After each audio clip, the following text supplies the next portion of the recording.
Pois é, meu amigo, a Terra não para, ela gira. A política não gira, ela capota. Literalmente, o mundo está assustado com tudo que está acontecendo aqui no Brasil. Tem Paulo Figueiredo falando em sequestro aqui no Brasil. Não, a coisa está mais grave do que você possa imaginar. Tem nova paralisação? Pois é, os deputados, mesmo com risco de sofrer punições imediatas, estão ameaçando parar tudo de novo. O jogo aqui tá bem interessante de assistir. Tá bem interessante. Tem o Barroso fazendo, vamos dizer assim, convites para que influenciadores mudem a imagem do STF, mostrem para o mundo que o STF é muito bonzinho. Ou seja, tem muita coisa que, assim, não seria convencional em tempos normais. Tem também uma ficha da Interpol que vazou na internet. Essa ficha aqui, ó. E a gente vai falar sobre isso aqui com vocês. Era para ser uma ficha sigilosa, mas acabou sendo vazada pelo jornal Metrópolis, né? Ou seja, a situação do Brasil e do mundo tá de ponta cabeça, né? A política tá maluca. Vamos falar sobre tudo isso? Então não esquece de se inscrever no canal, curtir e compartilhar, tá? Ah, pessoal, recado rápido, né? Me mandaram uma mensagem, falou, Sandro, mesmo o Uruguai sendo um país que hoje a esquerda tá lá, ele não é um país de esquerda, mas hoje a esquerda tá lá. Por que você gosta do Uruguai? É um país que me dá liberdades. Você pode falar o que você quiser nas redes sociais. Se você é o tipo de pessoa que quer ter uma arma, você entra numa loja com sua cédula de identidade uruguaia, compra a arma, eles só registram ali, você pode ter uma arma. Ah, Sandro, eu quero um homeschooling. Homeschooling totalmente liberado no Uruguai. Ah, Sandro, mas eu gosto de fumar uma erva danada. Beleza, é problema seu. O Uruguai é um país com muitas liberdades. E isso, para pessoas que gostam desse modelo, e mesmo sendo um país sério, seguro, eu gosto do modelo uruguaio. É por isso que se você busca um plano B, um país onde você pode ter sua moeda em dólar, pode ter uma conta bancária numa jurisdição absurdamente segura, clica na descrição aqui, entre em contato e a gente está aqui para te ajudar, né, a internacionalizar você, tá bom? Tem um plano B, um seguro liberdade, tá bom? Bora para cima, vamos de informação. É o seguinte, o ministro Alexandre de Moraes já foi acusado da morte do Clezão, já foi acusado de perseguir o Bolsonaro, é acusado de perseguir o Daniel Silveira, Carla Zambelli. Agora, a acusação é um pouco mais grave. O Paulo Figueiredo, no sentido figurado, acusou o Alexandre de Moraes de sequestrar duas figuras eminentemente conhecidas da política brasileira, o Hugo Mota e o Kassab. Mas não é sequestrar no sentido literal. É sequestrar do ponto de vista, né, das políticas a serem aplicadas. Olha só. O Vinícius Carrion escreveu o seguinte, olha, é difícil discordar do Paulo Figueiredo, mas, segundo a Thaís Bilenque, do UOL, Mota e Kassab estão sequestrados por Moraes, diz Paulo Figueiredo. Pois é, o que está acontecendo, né? O que é o problema dessa publicação aqui? Olha, o grande ponto é que há hoje um sentimento por parte da oposição que o Mota não quer agir como ele está agindo. Ele até queria pautar a anistia, mas que se ele sair da linha um pouquinho, mas um pouquinho só, será desastroso o ataque que o Supremo Tribunal Federal fará contra o Mota e contra a sua família. Da mesma forma que o Kassab, o ministro Alexandre de Moraes foi lá e sacou das catacumbas lá do Tribunal Superior Eleitoral, lá do Tribunal Regional Eleitoral, um processo que já estava até arquivado do Kassab, puxou de volta, colocou no colinho do Alexandre de Moraes e falou, vai, apoia a anistia, apoia o impeachment para ver o que acontece. Nosso amigo Vun Serran, tá, para mim um dos caras hoje, manjam pra caramba de político, olha o que ele escreveu. O acordo feito por Sóstenes Cavalcante e Hugo Mota na residência oficial seria de que o texto do fim do foro privilegiado fosse votado. Então, votaria-se o fim do foro privilegiado, com isso tiraria os deputados e senadores das garras do Supremo Tribunal Federal e depois votaria anistia. A base do governo já entendeu que a chance de pautar o foro e o foro passar é muito alta. Então o governo não quer deixar isso acontecer e vai tentar enfiar a pauta da regulamentação das redes sociais, aproveitando o vídeo do Felca, né, que é aquele influenciador, humorista lá, que acabou fazendo um vídeo de denúncia de adultização de crianças. Parabéns pro Felca, ó. Parabéns, podem marcar o Felca aqui, acertou em cheio. Mas aqui no Brasil é assim, você mexeu com o lado errado, você tem que andar de carro blindado, eu tenho carro blindado, você tem que se esconder, o negócio é complicado. E aí o Von Serran continua assim, ó. Não estranhem se processos antigos de parlamentares forem desarquivados essa semana. O mercúrio já era previsto como forma de intimidação. Uma repórter, não lembro se é do Globo, eu não lembro, uma repórter, ela falou que os ministros do STF declararam que se pautarem a anistia, ou o impeachment, ou o fim do foro privilegiado, se eu não me engano, o mercúrio vai esquentar. E aí, o Von Serran criticou que o mercúrio já esquentou, é por causa disso, porque os ministros do STF já estão pressionando. Antes, agentes americanos já monitoram o processo para encaixar os novos relatórios, que serão produzidos para embasar decisões futuras. Ou seja, nesse jogo de interesse, né, a direita não tem conseguido grandes vitórias, porque o sistema já está aparelhado. Entre a vontade de se alinhar à direita e o risco de enfrentar o STF, o Centrão está meio que paralisado. Olha, eu te garanto uma coisa, se dependesse do Lira, do Mota, Moraes e Lula já tinham sido empichados há muito tempo. Só que na cara mesmo, na verdade, é que não depende deles, eles estão aparelhados, é o que diz o Paulo Figueiredo. Em compensação, olha isso aqui, o que está acontecendo. Depois, né, do Hugo Mota, de novo, dá um tapa na cara da oposição, e aí, é como diz o Paulo Figueiredo, porque está sequestrado pelo Moraes, né, ou seja, está apavorado com o que o STF pode fazer contra ele, o PL retoma a obstrução da Câmara após Mota não pautar o fim do foro privilegiado. O PL retomou, desde ontem, a obstrução da Câmara dos Deputados após o presidente da Casa, Hugo Mota, não pautar para essa semana a votação da PEC do fim do foro privilegiado. A informação foi dada ao R7 pelo líder do PL, o Sóstenes Cavalcante. A obstrução refere, porém, ao registro de votos no sistema da Casa, não à ocupação do plenário como feito na semana passada. Ou seja, não será feita uma nova obstrução como forma de manifestação, o que é lícito, tá? Não é errado não, é lícito, faz parte aí, a gente já está acostumado, inclusive, faz parte do direito de manifestação, né? Só que é o seguinte, o Hugo Mota não quer deixar passar barato, não. Um aliado do Hugo Mota sugeriu, e é bem provável que ele vai acatar, que o deputado que paralisar já vai ter uma punição sumária. Se impedir a sessão, vai ser punido. O líder do partido, Hugo Mota, na Câmara dos Deputados, que é o Gilberto Abramo, dos republicanos, ele propôs aos colegas um projeto que prevê a suspensão sumária do parlamentar que impedir o início das sessões da Casa.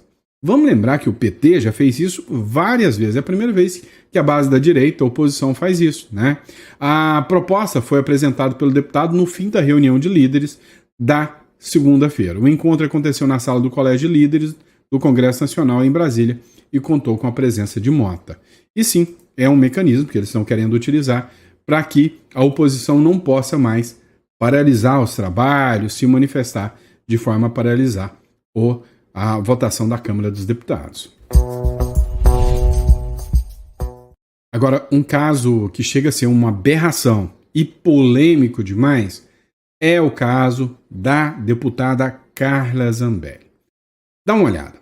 Juiz da Itália determina perícia médica urgente para Carla Zambelli na Itália. O juiz do Tribunal de Apelação de Roma teve uma audiência com a Carla Zambelli hoje à tarde. E aí ela meio que passou mal, e aí ele pediu para que ela passasse por uma perícia médica, médica lá na Itália. Durante a audiência, chegou a ser paralisada brevemente, ela apresentou tonturas, e ela já vinha apresentando esse problema muito antes aqui no Brasil, com laudos médicos e tudo mais.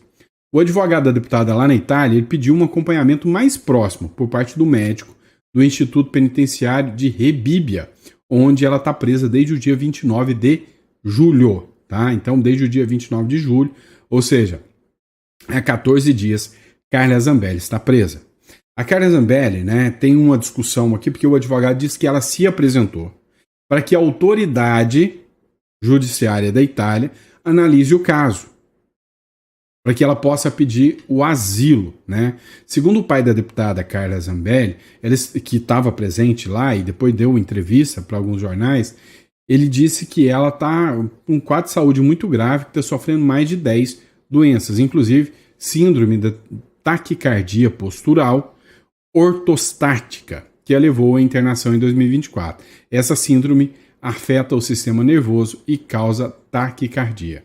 Zambelli seguirá presa e uma nova audiência foi marcada para o dia 27 de agosto, ou seja, provavelmente até o dia 27 ela se manterá presa ainda lá na Itália.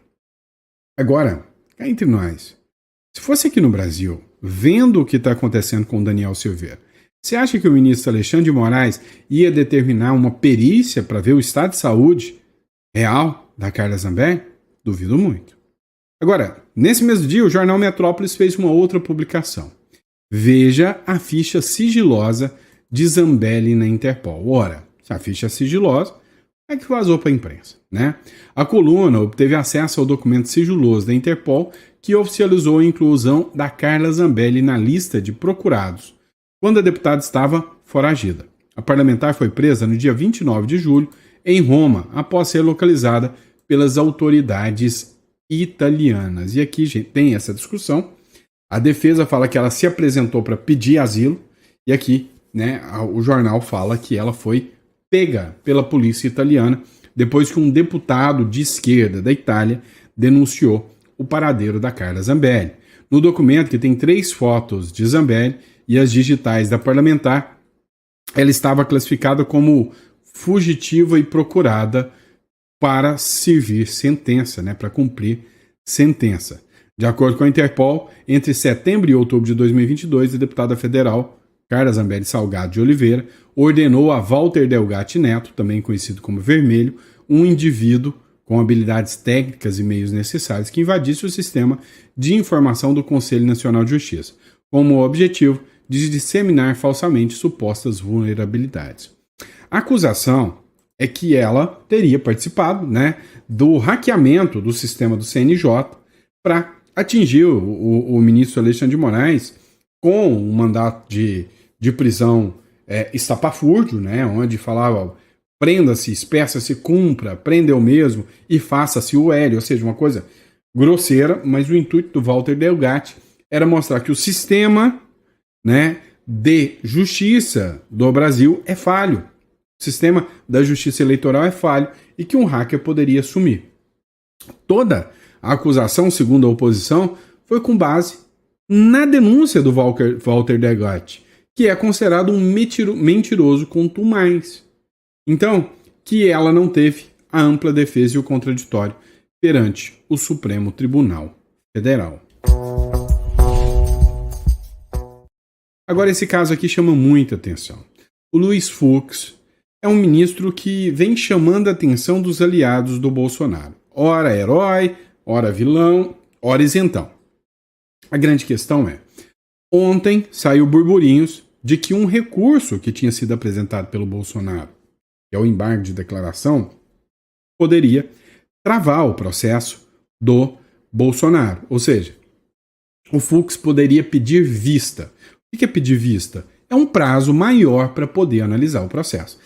Antigamente, né, eu sou das antigas, você enfiava o processinho embaixo do sovaco fedido, levava para casa, segurava aquele processo, e aí às vezes ficava na mão do juiz 3, 4 anos, né? Isso era pedir vista, tá bom? E aí o Fux poderia pedir vista. Só que como hoje não é digital, não dá para você enfiar, né, o computador embaixo do sovaco fedido. Então o que o juiz faz? Ele pede prazo. E hoje né, há estabelecido um prazo limite, e o prazo limite seria até março. Então o Fux poderia parar com o processo até março. E aí quebraria, né, todo o cronograma já arquitetado para condenar o Bolsonaro. E todo mundo sabe que é real. Né? Tem que ser muito mau caráter para acreditar que existe, né, um devido processo legal, que eles estão preocupados, né, que o Bolsonaro apresente defesa. Tudo é teatro. Bolsonaro já está condenado. Agora, o que é o importante saber nessa situação? É que não se sabe se o Fux vai mesmo pedir essa vista. Tem gente que faz o seguinte, olha, se o Fux pedir a vista, está ajudando são os próprios ministros do STF, que vão postergar o julgamento. E aí, se eles postergarem o julgamento, o Trump fica na dúvida, não sabe quem votou a favor ou contra, e não aplica a lei Magnitsky ainda, né? Mas a grande verdade é que não precisa do pedido de vista do Fux, é só eles enrolarem e julgar. Né? Eles julgam a hora que eles querem, no momento que eles bem querem. Agora surgiu uma nova matéria do Luiz Barsi. O Fux deve propor uma redução de pena para Bolsonaro em julgamento no STF. Ou seja, nem lá nem cá. Primeiro, né, a pena do Bolsonaro passa de 44 anos. Bolsonaro, se preso for, morrerá na cadeia. Nunca mais verá a luz do sol, porque o Bolsonaro já é um homem de idade, né, e aí não aguenta ficar 44 anos preso. É lógico que ninguém fica estudo, mas é bem provável que a situação de saúde dele já não suporta, né, um período extenso na cadeia, e principalmente porque não vão deixar ele fazer tratamento nenhum. É fato. Agora, o que é a ideia do Fux? Reduzir. Nem vou desagradar o Trump e nem vou desagradar os coleguinhas da corte. O que o ministro Fux propõe? O ministro Luiz Fux, do Supremo Tribunal Federal, deve propor uma pena mais branda ao ex-presidente Jair Bolsonaro na ação penal da tentativa de golpe, segundo o jornalista Luísa Martins, da CNN Brasil, na última terça-feira. Fux defende que as penas para os crimes relacionados não sejam somadas, aplicando o princípio da consunção, que considera um crime meio para a realização de outro, o que reduziria a pena total. Por outro lado, a PGR, Procuradoria-Geral da República, é contra essa aplicação, argumentando que os crimes são autônomos e devem ser punidos separadamente. Com a redução da pena ou não agrada os aliados do Bolsonaro. Não se fala em redução de pena para quem não cometeu crime. E aí é por essas e outras que volta aquele discurso sobre a venezuelização do Brasil. Antes, se você falasse, o Brasil vai virar uma Venezuela, todo mundo ia rir da sua cara, falar, olha lá, que bobão. Só que eu acho que está mais escancarado do que nunca que o Brasil está indo para esse caminho. E não é nem você que está falando, nem sou eu que estou falando. É a maior potência econômica, democrática e bélica do mundo, os Estados Unidos. Olha só, dá uma olhada nessa publicação aqui, onde o Lorival Santana, na verdade, William Vac, diz o seguinte, o Brasil está caminhando para se tornar uma Venezuela ou uma Cuba. Isso é o instinto do governo Lula e é preciso frear isso, afirma o Lorival Santana sobre a visão do governo dos Estados Unidos. É o Lorival Santana mesmo que falou isso. Acompanha esse trechinho aqui com a gente. Do contato entre Lula e Xi Jinping. Agora, como que o Washington interpreta isso? Interpreta como uma comprovação da tese de que o Brasil está caminhando para ser uma Venezuela, uma Cuba, e que esse é um instinto do governo Lula e de que é preciso frear isso. Então a forma de frear não é restabelecendo ou estabelecendo um diálogo com o governo Lula, é pressionando ainda mais, elevando a pressão para que ele desiste de fazer esse movimento. Então aí que está, quer dizer, acho que é aí que está o problema de você olhar para os objetivos do governo brasileiro e os meios para atingir os objetivos. Os meios que o governo brasileiro tem utilizado o distancia ainda mais dos seus objetivos. Se o objetivo é estabelecer um diálogo com o governo Trump, não é dessa forma, é o contrário, eles estão fazendo exatamente o contrário do que precisaria fazer. A gente não está discutindo aqui o direito do presidente Lula de ligar para quem ele quiser, falar com quem ele quiser, as excelentes relações Brasil-China, que são algo bem-vindo, comerciais e de investimentos e tal, e não é necessário ter essas relações para fazer esses gestos. Então, há uma total dissonância entre os objetivos declarados do governo brasileiro e o que ele está fazendo. Respeito. Ou seja, se você, por um acaso, teve o medo do Brasil virar uma Cuba, pode ter certeza que você não é o único. Até os Estados Unidos já pensam isso. Agora, vamos além, né? Eu coloquei um vídeo de um vereador, não lembro do nome do vereador, há uns dias atrás, e esse vereador falava o seguinte: olha, espia aqui só, o Lula vai ser presidente em 2026. E isso, né, apavora todo mundo. E aí, quando eu falei isso, todo mundo, nossa, larga de ser pessimista. Dá uma olhada. Agora é o Leandro Ruschel, né? Fizeram a pergunta para ela, ó, mesmo depois de tudo que aconteceu, existe a chance do Lula, né? Não usou essa palavra, mas do Lula, do seu Luiz Inácio, ficar no poder? Ora, só escuta.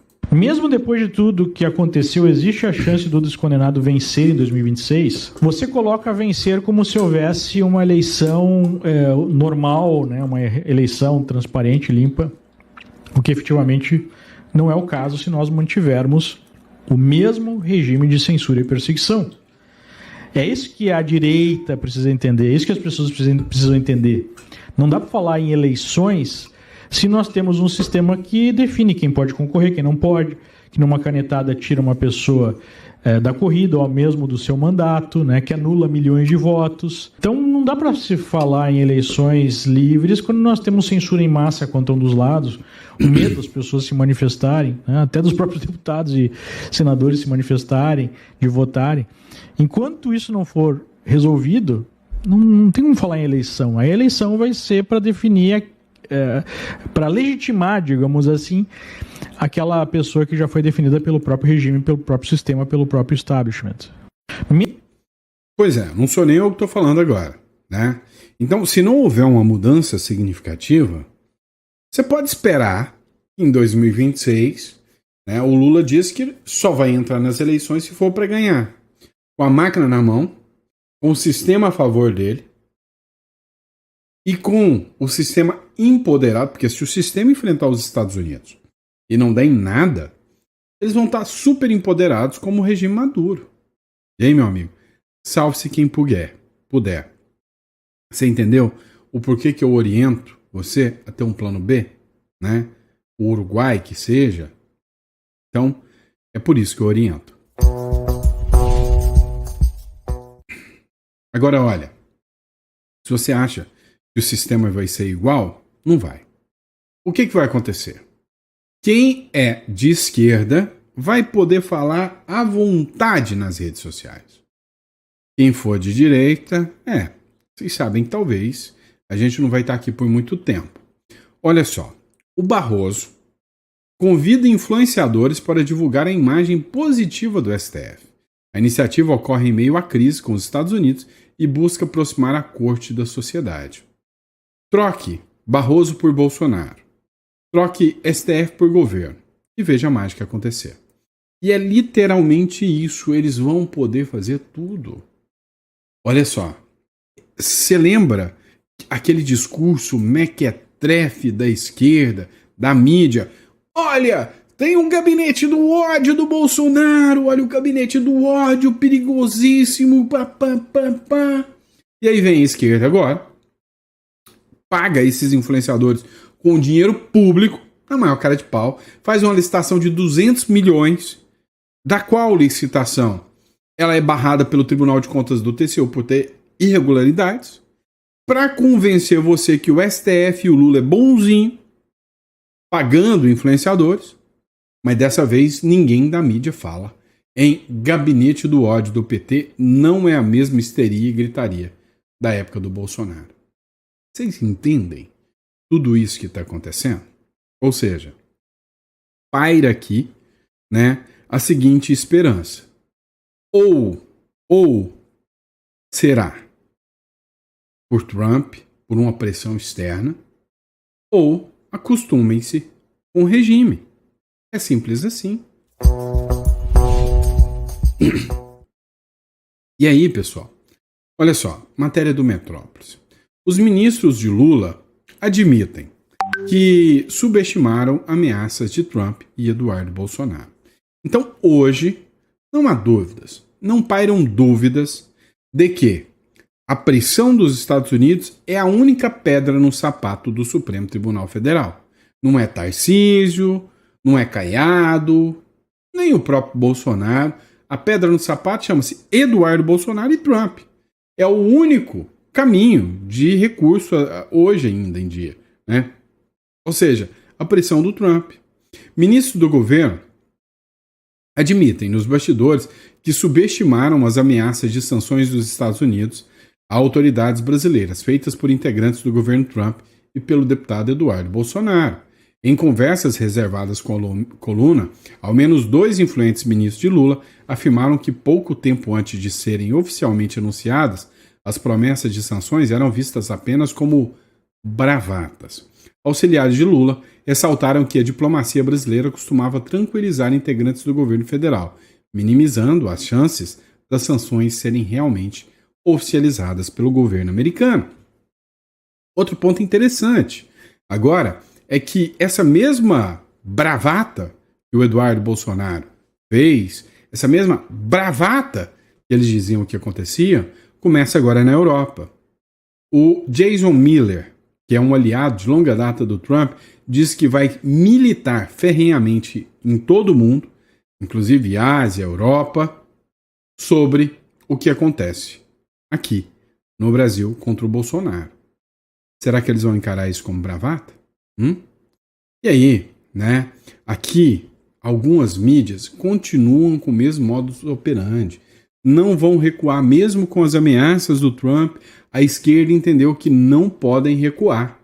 Dá uma olhada no Globo, tá? Globo News. Olha o que a Globo News escreveu.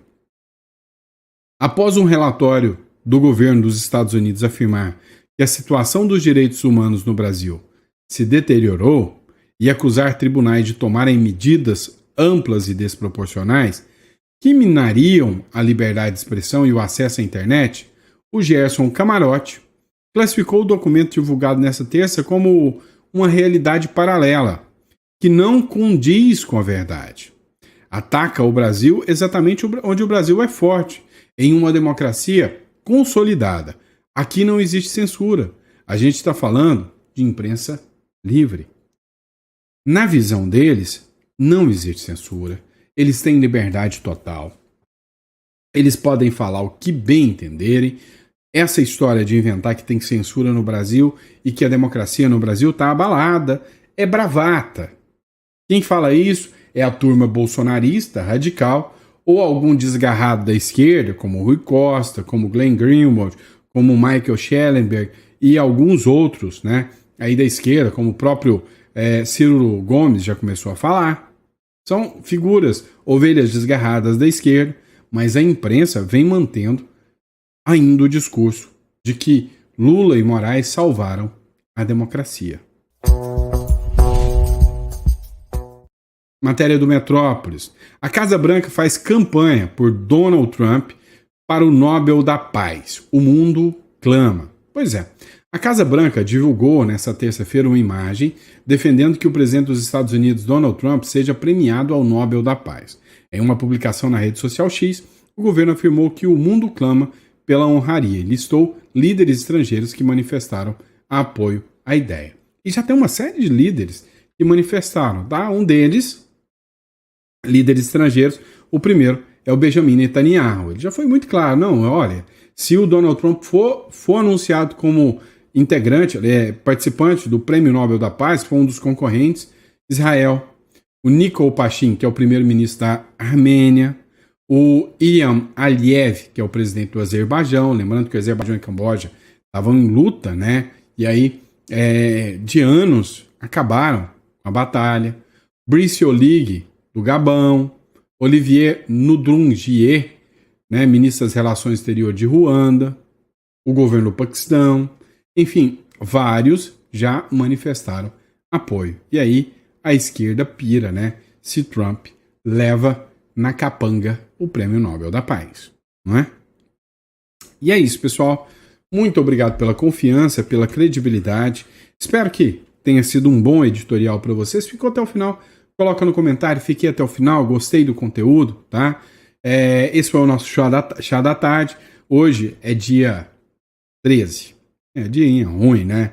Mas hoje é quarta-feira e é sempre uma honra estar aqui com vocês, nosso terceiro editorial do dia, nosso chá da tarde, tá bom? Muito obrigado pela confiança, pela credibilidade para você. E procura, né, uma estruturação robusta, adequada do seu patrimônio, através de uma holding, uma offshore, fazer uma estruturação adequada. Entra aqui em contato conosco e a gente está aqui disposto a te ajudar, tá bom? Grande abraço, fica com Deus e até o próximo editorial.